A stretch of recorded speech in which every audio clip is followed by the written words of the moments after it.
This is the Man in Black. Here again to introduce Columbia's program, Suspense. Our distinguished star this evening is that delightful gentleman, Mr. Roland Young, playing as author of detective novels, who invented his best plot when his life was at stake. With Mr. Young to play his long-suffering secretary is Miss Peggy Conklin.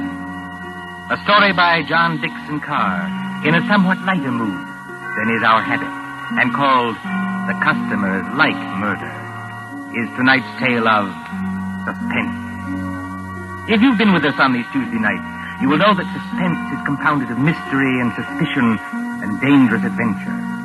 In this series are tales calculated to intrigue you, to stir your nerves, to offer you a precarious situation, and then withhold the solution until the last possible moment.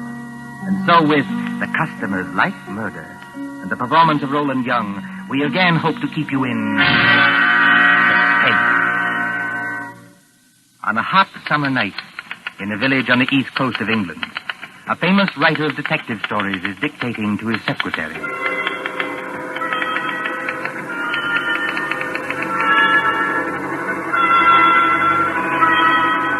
You have all heard of Mr. Gerald Hawkstone, celebrated author of Murder on the Woolsack, Aconite at the Admiralty, Who Shot the Prime Minister, and other thrillers which have held us past the midnight hour. You have followed the exploits of Pendleton King, diplomat detective. Gerald Hawkstone lives quietly a deal with his friend Dr. Roberts nearby in case he should need medical knowledge. And his pretty, if somewhat pert Canadian secretary, Miss Patricia Phillips. Gerald Hawkstone would be a happy man, even in wartime, if it were not for... You got all that, Miss Phillips? Yes, Mr. Hawkstone. Good. New paragraph. Yes, Mr. Hawkstone. At the head of the great banqueting table, comma, the Lord Chief Justice staggered to his feet, full stop. His face was a ghastly whitish color, and his eyes had become glassy. Is he drunk, Mr. Hawkstone? No, Miss Phillips, the Lord Chief Justice is not drunk. Sounds pretty cockeyed to me. For your information, Miss Phillips, the Lord Chief Justice has just been poisoned with curare because he discovered the identity of the master criminal. Is that clear? Yes, Mr. Hawkstone. But I wish you wouldn't do it. Do what? Well, in the last 4 books, Mr. Hawkstone, you have shot the Prime Minister, killed the Lord Chancellor with an axe, poisoned the Home Secretary, and blown up the First Lord of the Admiralty. Why don't you stop picking on the poor government and murder somebody else for a change? The Lord Chancellor, Miss Phillips, was not murdered with an axe. No, Mr. Hawkstone? Definitely no. He was beamed with the Great Seal and found dead on the Woolsack. And there's another thing, Miss Phillips.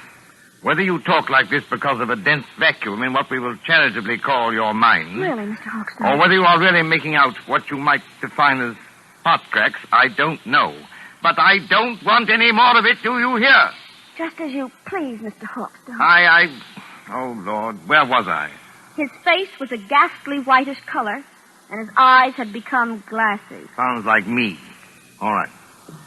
A single choking cry escaped his lips, comma, and his body crumpled to the floor. Full stop. New paragraph. With one swift stride, Pendleton King had reached the fallen man. He can't have done that, Mr. Hawkstone. Who can't have done what? Pendleton King. What about him? Well, on the last page, you had him sitting at the foot of the table. So he can't get there in one stride. Unless you want him to sail across the room like a kangaroo. There are times, Miss Phillips, when I should like to poison you with curare and dance on your grave. I was only trying to help. All right, change it, strike it out. With hardly a second's delay, how's that? Comma. Pendleton King had reached the fallen man. Full stop. New paragraph. Quote. I feared it, comma. Close quote. He muttered. Full stop. Quote. Note the rigidity of the muscles. Exclamation point. Note the characteristic odor of curare, which... that won't do, Mr. Hawkstone. Why not? Curare hasn't got any odor.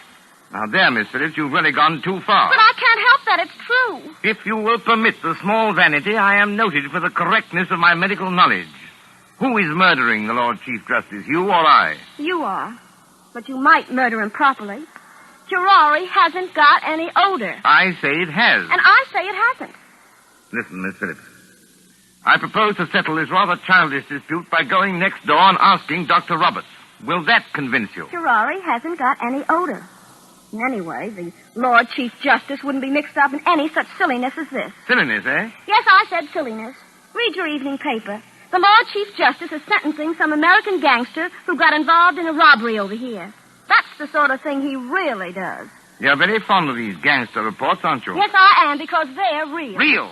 Fa! Don't you say fa to me. Merely remarking, Miss Phillips, that with your usual ingenuity, you sidetracked the argument. I am going to see Dr. Roberts. That's not necessary, of course. My own knowledge of poisons is as great as that of any doctor. Dr. Fa. And finally, kindly don't say fa to me, either. When I return, Miss Phillips, I hope to find you in a better frame of mind. Please observe that I, at least, have been able to keep my temper. Excuse me. All right. Go on. See if I care.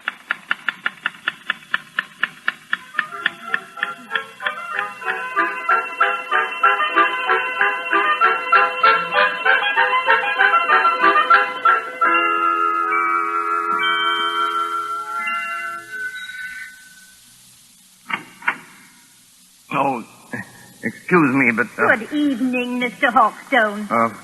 Good evening, Mrs. Roberts. May I come in? Of course. Mind the blackout curtain. My, isn't it hot and stuffy tonight? Rather close, yes. Is the doctor in? I'm afraid he isn't, Mr. Hawkstone, but I expect him back any minute. Oh, out on a call? No, I'm almost certain he isn't, because that's his medicine case and stethoscope there on the table. I think he's just gone up the road to get some tobacco. Do you mind if I wait? Not at all. But you will excuse me if I run along. I promised Mrs. Anderson I'd drop in there. It's her neuralgia again, and I'm terribly late already. Don't let me detain you, Mrs. Roberts. Go right ahead. I'm afraid you'll have to wait in George's consulting room. I've got most of the house dark so I could keep the windows open. You know which room it is? Yes, I could find it blindfolded. Oh, and I wonder if you take the medicine case and stethoscope and drop them in the consulting room. George is so careless. He lets them lie about anywhere. Medicine case? Stethoscope, yes. As a matter of fact, I've always wanted to hang one of these things around my neck like this. Look almost like a doctor, don't I? Good night, Mrs. Roberts. Good night, Mr. Hawkstone. See you later. Oh, so what I write is silliness, eh? And I don't know anything about poisons. And I call her Miss Phillips instead of Patricia. Ah, here we are. Now, where's that light switch? Good Lord. Come on in, Doc. Close the door. Who the deuce are you? You want to keep healthy, Doc? Just do what you're told. Come in and close the door. Is that by any chance a revolver you're pointing at me? Ain't no cigarette case. I'm warning you. Oh, I'm hanged. I've done it 1,000 times in stories, but I never thought... Don't drop that junk you're carrying either. You're going to need it, Doc, when you come along with me. Come along with you? Where? Just to see a guy, that's all. To see a... Oh, wait a minute. You don't think I'm the doctor? Now, look, Doc. I ain't got any time for gags, see? The boss says to bring you, so I bring you. There'll be a very sick man out there if you don't go. Yes, there'll be a very dead man out there if I do go. I tell you, old man, you're making a terrible mistake. Now, look, Doc. My name is Hawkstone. I live next door. I'm not a medical man, and I never... Somebody's coming. Miss Phillips. Now then, Dr. Hawkstone, just look here in the encyclopedia. So you ain't the doctor, huh? That's done it. Just a real old-fashioned kidder, ain't you? Now, you keep quiet, lady. You know it's good for you. I know you. I've seen your picture. You're Big Louie Miller. Pretty smart dame I'm you sure got that's here, him. Doc. Listen, Mr. Take Hawkstone. it easy, Miss Phillips. Big Louie Miller and Slats Kelly. Slats Kelly is the gang leader. Well, we're supposed to be friends of this gangster who's on trial in London now. But I hadn't heard they were in England. No, lady. Neither is anybody else. Now for it. Who is this dame, Doc? Your nice? No, she's my secretary. She doesn't know anything about this. She seems to know too much about it, if you ask me. Come on, lady. You're going with it. Going? Where? Just for a little ride, lady. Just for a little ride.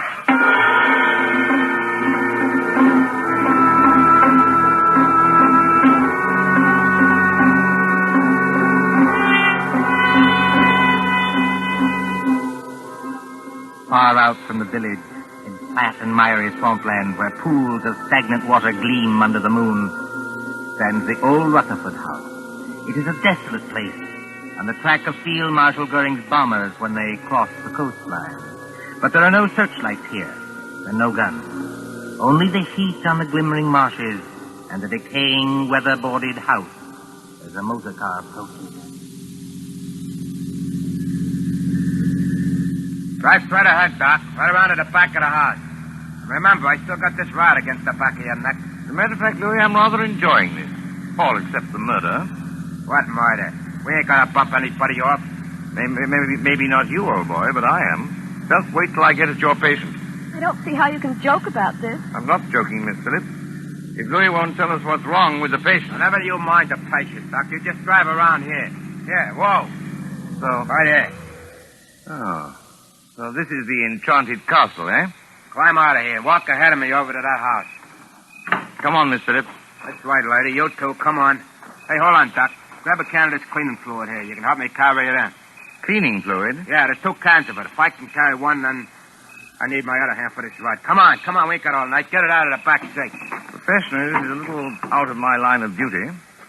What do you want with the cleaning fluid? The boss's suits get all messed up, so I clean them for him. I play nursemaid and everything around here. Come on now. Straight ahead. Stop asking questions. If you got this place blacked out, Louis, if the police don't get you, the air raid warden will. Forget it, Doc. We got this place so sealed up, you can hardly breathe inside. In here? That's right, lady. Go ahead. I'll close the door. I can't see, old boy. Which way? Here. Set that can down and follow me. You too, lady. Right here, with the curtains hanging over the door.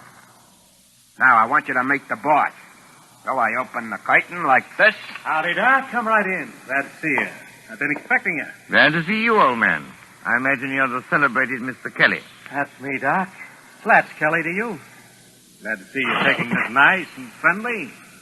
Louis, what's the idea of bringing in the dame? I couldn't help it, boy. How? She says nice, see? She was with him, and she knew who I was. She did, eh? I don't know anything. All I want to do is to go home. That's all right, sister. You'll go home all nice and friendly. As soon as I've had a little talk with the doctor. A talk about what? Well, we're not what you might call comfortable here, Doc. Well, we've got flashlights, canned food, plenty of liquor, portable radio that works on a battery. So we managed to get along. You know what I mean? I said a talk about what? Well, that's it. That's what I'm going to tell you. We pulled a snatch, see? You pulled a snatch? He means they kidnapped somebody. That's right, sister. You speak English. May I ask who was snatched? Well, I'll tell you, Doc, because it'll have you a big laugh. The guy we snatched was the big shot you call the Lord Chief Justice. You snatched the Lord Chief Justice? We sure did, Doc, and his clerk, too. They're in the room right over there. Shut your trap, Louis. I didn't mean nothing, boss. I was only Did trying you hear me say shut your trap? Okay. But look here, what was the idea behind this snatch? Well, I'll tell you, Doc. We got a pal, see? Well? Dominic Forelli, his name is. He's up on a grand larceny rap, and Forelli don't like Blimey jails. He don't like him at all. Besides, the dirty little rat owes me 14 G's. So what do? Snatch the Lord Chief Justice, apparently, but why? Because the mouthpiece back home tells me long ago that a man can't be sentenced except for the judge that tried him. And the Lord Chief Justice is the judge who tried Dominic Forelli, is that it? That's right, Doc. But it ain't the main thing. This Chief Justice is a pretty important guy, see? So, what do? We write to the cops and say, now look, we got the old bird in a place where you'll never find him, and if you want to keep things nice and friendly, just spring Dominic Forelli. Spring him? Turn him loose. Sure. Spring Forelli, and you'll get the old judge back in one piece. If you don't do it, you'll get him back with his head as full of holes as a Swiss cheese. And we're not kidding. This is horrible. I can't stand it. Take it easy, sister. Take it easy. You know, Slats, I admire you tremendously. You do, Doc. Why? Because you've invented a crazier idea than I ever did. Just what do you mean by that crack, Doc? You don't honestly think the government will make a bargain with you. I sort of think they will, Doc. I sort of think they will. But what if they don't? It'll be just too bad for a lot of people. You know what I mean? Why wouldn't I like to give that judge a going over? Louis got a sort of a grudge against the old guy, Doc. Well, wouldn't you have? Louis' temperamental, see? He gets bored easy. So he says to the old guy and his clerk, he says, can you play poker? Judge says, sure. So they play poker from 6 in the evening to 5 in the morning. What do you know? If the old judge don't win all Louis' dough. They rung in a cold deck on me. That's how they done it. They're a couple of crooks. Are you accusing the Lord Chief Justice of playing poker with marked cards? He won my dough, didn't he? Shut up, Louis. Okay, boy. Not that I blame Louis much. The things I've had to take from that judge. Well, that's where you come in, Doc. I was just wondering about that. Which one of them is... Hurt? There's nobody hurt. Not yet. Then what the devil do you want with me? I want them kept quiet so they don't keep trying to escape. We can't get tough with them, not until I get Forelli and my 14 Gs. And I want you to give them a hypodermic or something that'll keep them out cold for 2 days. Can you do that? Why, yes, I don't know. I suppose I could. Mr. Hawkstone, for heaven's sake, be careful. Now, what do you use to dope them? Well, under the circumstances and considering all the factors involved, I think I should use morphine. Have you got any morphine in that black satchel? Oh, yes. Plenty of morphine. I always go about equipped for these little emergencies. Well, then open the satchel. Come on, open it. Well, there you are. Dozens of little bottles, anyway. Now then, Doc, which one of them bottles is the one that has the morphine in it? The fact is, Slats... Come on. Which one is it? Listen, boss. Louis, how many times do I have to tell you to shut up? Yeah, but it's the midnight news. The news on the radio. You said you wanted to hear it. It's after midnight now. Why didn't you tell me? It's all right, boss. I switched the radio on. Well, then keep quiet, all of you. A couple of seconds now, you're going to hear some mighty sweet news. I wonder. So do I. Quiet. The Lord Chief Justice. Hey, that's us, ain't it? The kidnappers, stated Superintendent Hadley of the CID, seem to entertain a belief that no sentence can be passed on a criminal except by the judge who tried him. Whatever may be the law in certain American states, this is not the case here. Dominic Forelli, alias Dominic Stevens, was today sentenced by Mr. Justice Stoneman to 14 years hard labor and this evening entered Dartmoor prison. Why, that One moment, please. double-crossing lawyer told me... Take it easy, boy. Take it easy. Kelly, he's as white as a ghost, and his mouth is twisting back as though... Here is a bulletin just received.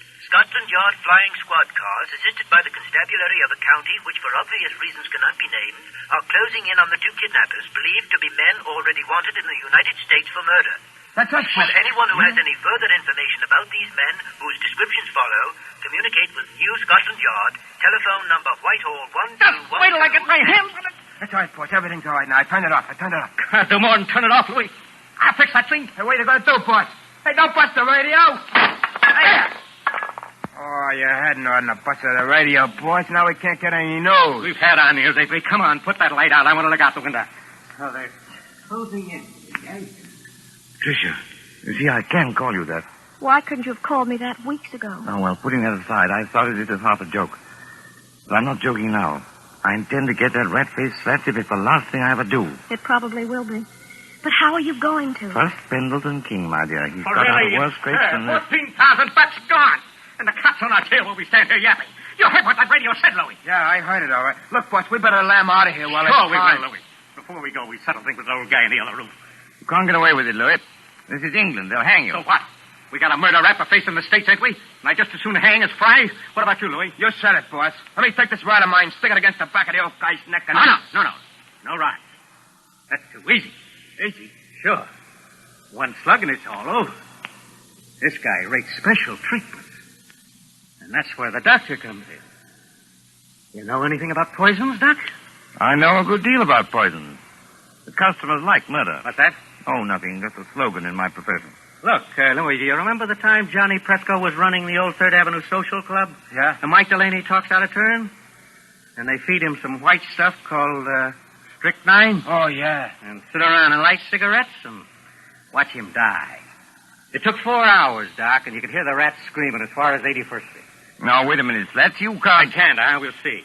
You got any of that white stuff, Doc? Well, Come on, I you've might. got I something don't know. in that bag that'll make the old guy squeal now, haven't you? Why, yes, I suppose I have, but... Listen, get this sure. You can do it the hard way, Doc, or you can do it the easy way.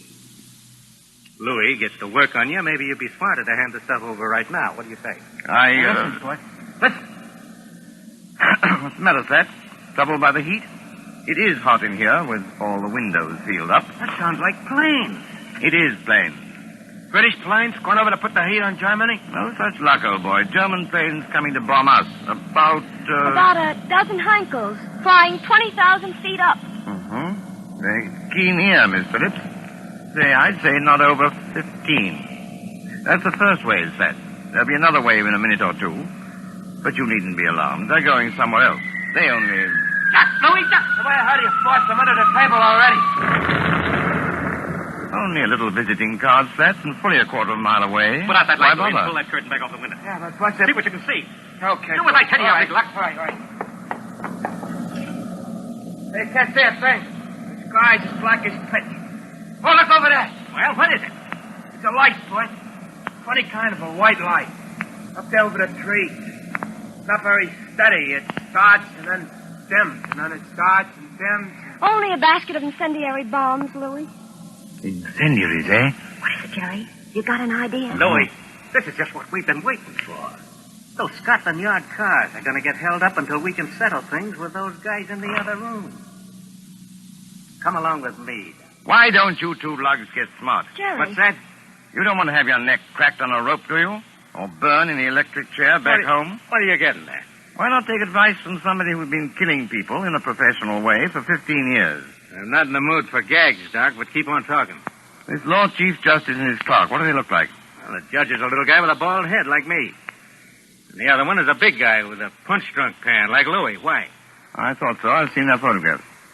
When the next wave of planes comes over, and it will, why shouldn't an incendiary bomb hit this house? You mean you think it ain't too safe here? Be quiet, Louis. Go ahead, Doc. In other words, you leave the Lord Chief Justice and his clerk tied up in the other room. Then all you have to do is to set fire to the place.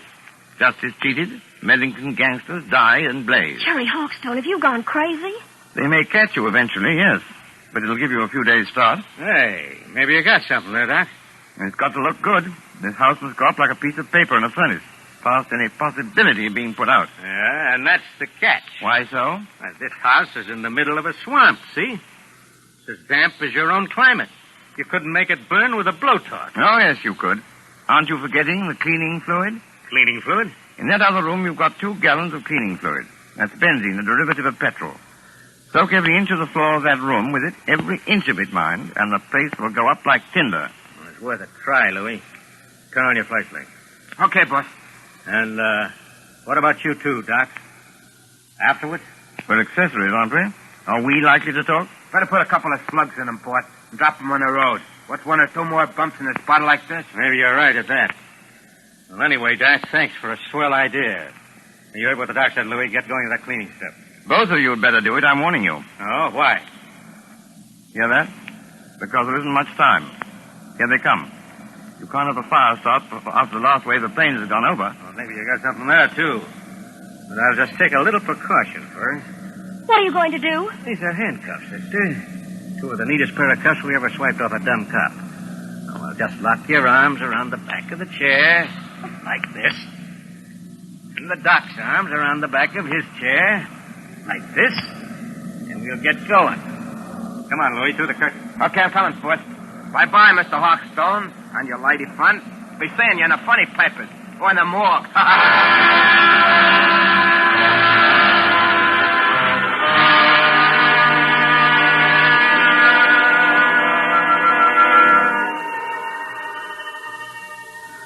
It won't be long now. They must have everything in there soaked with that benzene by now. Jerry, I know you can't be completely crazy. Many thanks, my dear, for the qualification. You're right. They have soaked the place with benzene. And if they strike a match before... I know you've got some kind of a scheme, but do you think it'll work? I don't know, my dear. I thought of it once for a story. Oh, you and your story. Me and my stories, as Louis will put it, may save our hides yet. But suppose it doesn't work. Then we're done for. What are you trying to do? There's a place to miss, boss. Yeah, I got Listen, Fisher. It's not working. But it's got to work. What's got to work? 4, no, 5 minutes. Must be at least that. They've been pouring out that benzene an inch at a time all over the... What's the matter? Listen. What's the matter, you big lad? Can you stand up? Got me, boss. It's working, Patricia. I think our friends are licked. No, they're not. Slaps is coming back. What the heck are you trying to pull, Doc? What's the matter with Louis? What's the matter with me? You've lost the game, Slats. You're finished. Okay. I'm finished, am I? It's the benzene fumes, old man. To pour out a lot of cleaning fluid in an airtight room like that one is practically certain death. You know, Slats, you ought to learn more about crime. No, you won't, Slats. You can't reach your gun. The fumes have got you. You can't move your arms or legs. Your eyesight's going. In 1 second more, you'll be... Got him. Dead to the world. You mean... It works, Patricia. It's practical. It works. Are you trying to tell me that you killed those 2 men? Not necessarily. Listen. That sounds like cars. Probably police cars. We're just about to be sensationally rescued, just like fiction. Jerry. You two. Come on out of there. Come on in and get us, you lug. Don't talk like Louis or we'll get a bullet through the head yet. Yes, that is a thought. Well, we're prisoners. We're victims. This way, please. It's a sergeant, and I was never so glad to see a uniform in my life. Here now. What's going on in this place? Louis Miller knocked out in that room? And blimey, if it's not Slats Kelly knocked out in this room. Just a couple of mugs I polished off, Sergeant, all in the day's work. You mean they're dead? They'll be all right if you drag them out in the open air. Oh, I recognize you. You're the writer who was kidnapped tonight. Yes, and you'll find the other snatches in that room. But first of all, have you got a key that'll unlock regulation police handcuffs? I certainly have, sir, and I'll get you loose in a jiffy. Never mind me, Sergeant. Never mind my handcuffs. Get this lady free. She's the one I'm concerned about. You know, that's awfully kind of you. It's something practically chivalrous. Chivalry, my eye. There you are, young lady. Have you got your notebook and pencil in that handbag? You don't want me to take dictation now? The true artist, madam, takes no account of time or place. Are you ready? Yes, Mr. Hawkstone. Well, you admit now that my plot is practical. Yes, Mr. Hawkstone. Now then, The Income Tax Murder by Gerald Hawkstone, Chapter 1. But, Mr. Hawkstone... Just as Big Ben was striking midnight, a hooded face looked into the window of the luxurious study occupied by the Chancellor of the Exchequer. Full stop. The hooded figure chuckled as it softly lowered inside the window a large tin of cleaning fluid. New paragraph.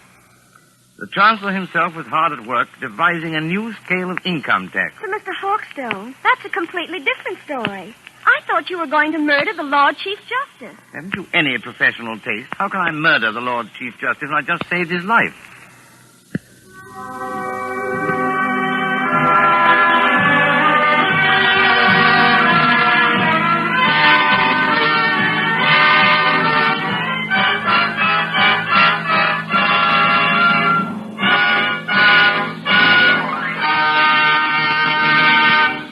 And so ends The Customers Like Murder, starring Roland Young with Peggy Conklin.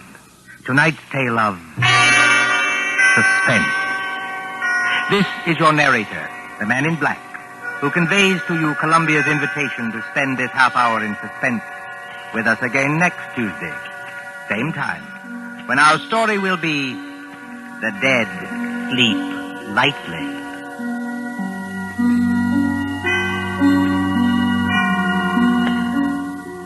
William Spear, the producer, John Dietz, the director, Bernard Herrmann, the composer-conductor, and John Dixon Carr, the author, collaborated on tonight's Suspense.